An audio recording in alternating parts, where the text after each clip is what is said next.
Hello, everyone. Welcome to my podcast. I hope that you're having an amazing day. I hope that 2025 is bringing you all the wonderful things that you deserve. And I hope that you never forget that you are enough no matter what you're going through. Today, I wanted to talk about a topic that I feel like it's not spoken about enough, and also a topic that's sensitive to each and one of us, and that is grief. I have lost a loved one, and I don't really believe that time heals that. Like time doesn't heal everything. Like I don't think time heals when someone dies. That will forever hurt. And I'm okay with that because if it hurts, that means I still have love for that person. If it hurts, that means I still remember that person. And my biggest fear when my brother died was that I was gonna forget him, because I have a very forgetful mind in reality. I forget everything. So I'm like, I don't want to forget the way he laughed. I don't want to forget the way he talked. I didn't want to forget the way he hugged me. I didn't want to forget the way he cooked. I just didn't want to forget anything. And it literally freaked me out because I'm like, I'm gonna forget because I have a forgetful memory.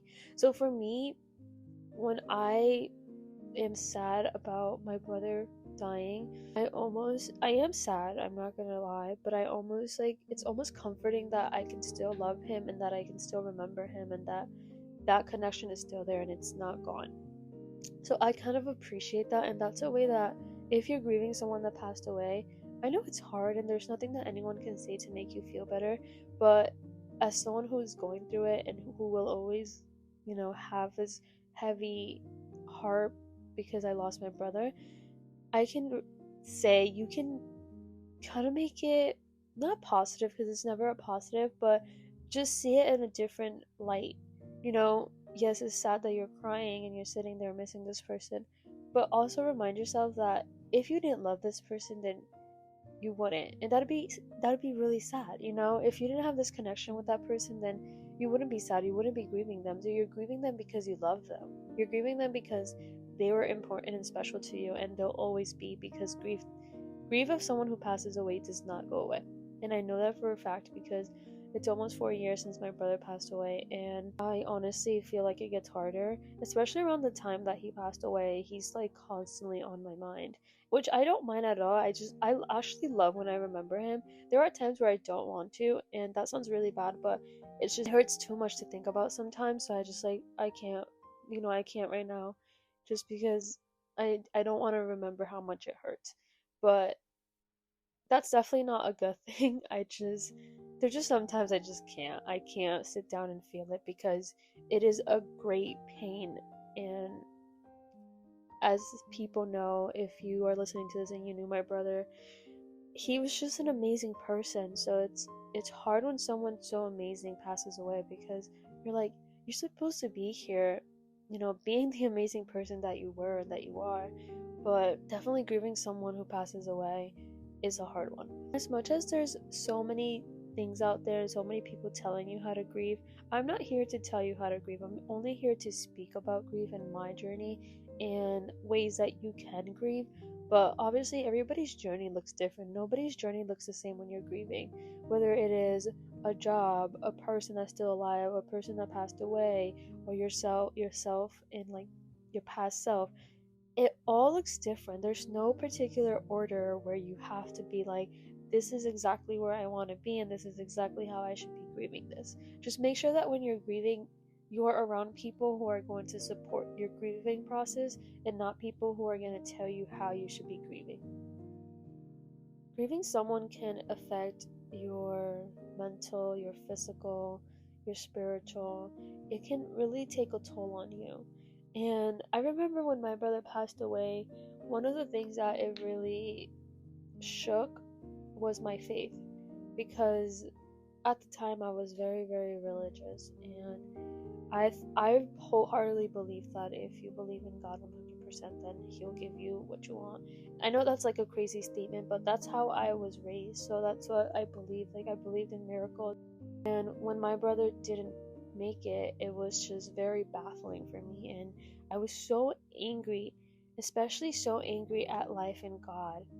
And I remember people telling me, like, you cannot be mad at God. I don't know what tapped into me because I don't think I was ever this woke. I think I was, but not as woke as I was after my brother passed away. Like, with my feelings and respecting how I felt, I always felt like I had to hide like, my feelings and the way I felt about certain things. But when my brother passed away, he almost didn't care what anyone thought about how I felt. Like, if I felt like I wanted to be angry at God, I was gonna be angry because I knew that I wasn't gonna be angry forever. I just needed to be angry at the moment. So I remember people telling me, like, Nash, you cannot be mad at God, right? And I'm like, my response was, I can be mad and I will be mad because my brother died. And that's not something that everyone can understand. And if you don't understand, then you don't get to sit here and tell me I can't be mad. And I know that some people were doing it in a way to protect me because they felt like, well, if you're mad, then like, you want to protect my heart. I want to make sure that I'm sane and I'm well. But it's like, you cannot rush the process of grieving. And also, whatever stage I'm on, that's where you should allow me to be. And that's where I should allow myself to be. So I allow myself to be angry. And I was angry for a very, very long time. Anger is not one of my biggest emotions, but I definitely experienced it when my brother passed away. I was just so angry at everything because how dare you? But then I allowed myself to feel it, and eventually I stopped being angry, and the sadness took over. It's a process. You go through all of these emotions like anger, depression, or again, you might feel guilty if there's like moments where you were like, well, I felt like I should have done this or I should have done this. You are going to go through all the emotions, and then eventually when you are ready, you will accept it. So I know for a fact that when my brother passed away, I was in complete denial. Did I know that I was in denial? I know for a fact now I was, but at the time I didn't think I was in denial. I thought that I pretty much knew and I accepted it, but I didn't. I was in denial. And then anger hit, and then depression hit, and then sadness hit, and it just kept going. And I can say today that I finally accept it. But when you accept it, that's when it hurts the most, I feel like. Because it's like, it's bittersweet. You accept that they're not here anymore. But when you accept things, it's not closure. I don't really know how to explain it. It's not like you get closure, but it's like you're ready to feel it all. I think that's what it is. When you accept that someone passed away and that they're no longer with you, it almost hurts more because now you've been able to go through all the emotions of grief and then passing away, trying to figure out like what's happening. And now that you've figured out what's happening, now you understand what's happening. It's like, oh, like it hurts. Like, acceptance hurts because you're accepting the fact that they're gone and you don't ever want to accept that. So I think when you get to acceptance, it's clearly you're at a good spot, but I think it hurts more because I remember when my brother passed away, it wasn't like, I obviously cried, but because I was in such denial, it was very hard for me to cry about it. And then as time went by, just even the thought of him would make me tear up so quickly. Like, it was so emotional. And that's how I knew I was starting to accept it, because I wasn't in this reality where I was denying it. I was coming into the reality of, this is my life and this is real. And that's when things hit you, because if you allow it to be real, you're obviously going to feel the feelings. Throughout my healing journey of my brother passing away, I definitely seek therapy.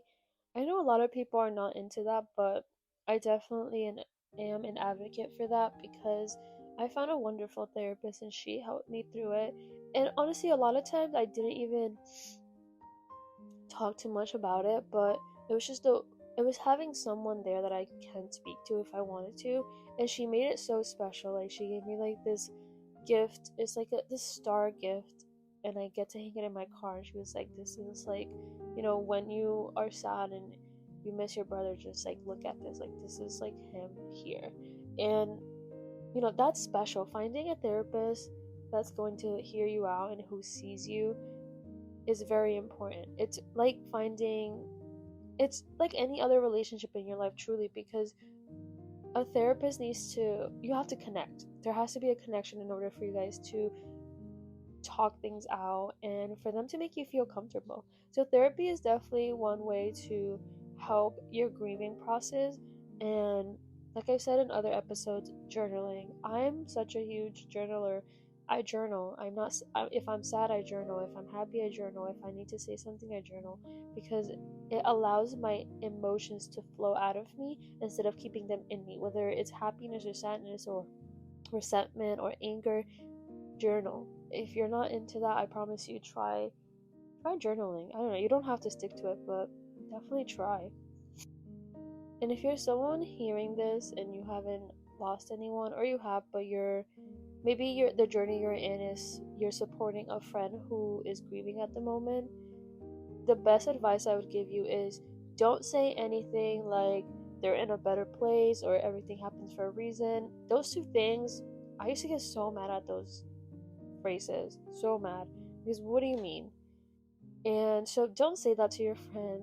Eventually, maybe they'll get to a point where they do believe that, but it's not your position to make them believe that.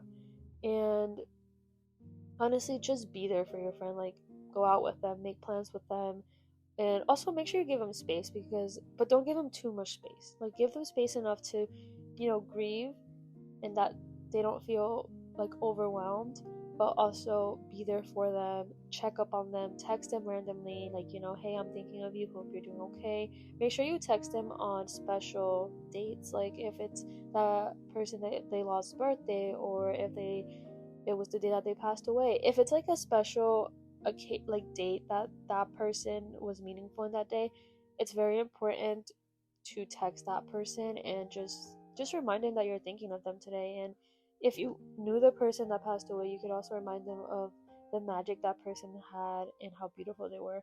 And I'm only saying this because that's what I like when it's a special day with my brother, and my friends text me, or just people that know me and respect me, and they're thinking of me that day because they remember, like, hey, like, this is an important day, and they understand that it's a hard and difficult day, so they go out of their way to be like, say, hey, I know this is a hard day and I hope you're okay, and I'm here if you need anything. That's literally all you have to say. You don't have to say anything more or anything less.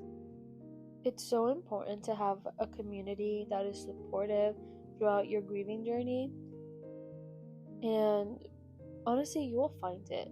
And you could always seek people that have experienced grief, because it could be very lonely when there's people around you who don't understand. Like, it's one thing that people are there for you, but it's nice and comforting when you experience a relationship with someone who, like, really understands. Like, they know because they've been through it. That's a different type of connection, and you're not gonna have that with someone who didn't lose someone that they truly loved, or someone that was special and someone who they loved. It's important to find people who have been through that. You're gonna be like, well, Nash, I obviously, you can't walk around like, have you lost someone? Have you lost someone? But I think you should, pray to the universe, pray to God that it brings you people in your life that are supportive and that have gone through the same thing, because that's support in itself. You're able to speak about that, and even if you don't even get into details, that connection without talking about it is already special. And if you're currently grieving at this moment, I hope that you get through it as gracefully as possible, but that you also allow yourself to feel every single emotion, and don't allow anyone to tell you how to feel. Feel the way you want to feel, because I promise you won't feel that way forever. Take as much time as you need to be angry, to be sad, to be depressed.